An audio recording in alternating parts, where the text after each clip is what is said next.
هذه الشيلة مهداة من الأم بجدة إلى بنتها الغالية سارة سعود العتيبي بمناسبة تخرجها من الثانوية.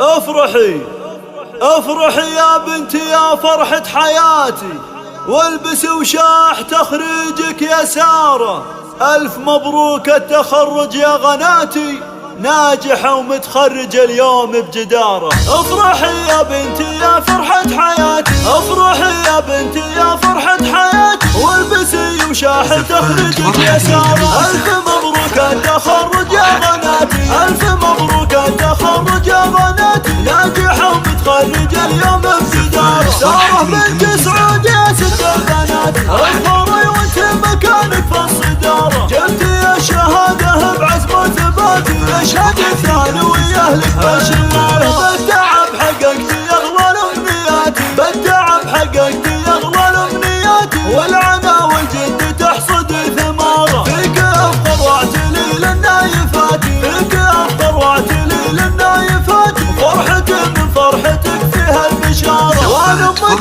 بجدة واهدك أغنياتي، وأنت بنت الفارقة زن ومهارة، والله أنت سعود أبوك يا غلاتي، فيك يرفع راسه في الظهارة. هذا شيخ المرجلة مثل الدهات، هذا شيخ المرجلة مثل الدهات، أشهد أن طيبه سابق وقارة، جدك بلانش خير قنايفاتي، جدك بلانش خير قنايفاتي، جدك بجاد صده جنب الديارة، لك عمى من أهل وقفة وثباتي، والخوالة للحمية والنعارة، واعتزل بإخوانك بطول الحياة، الضرر ومحمد أشبال الإمارة، ربعك العتبان شجعان ودهاتي، مجدهم مشهود وثابت في مساره، والختام مبروك من قلبي وذاتي، وفالك التوفيق والفرحة يا سارة.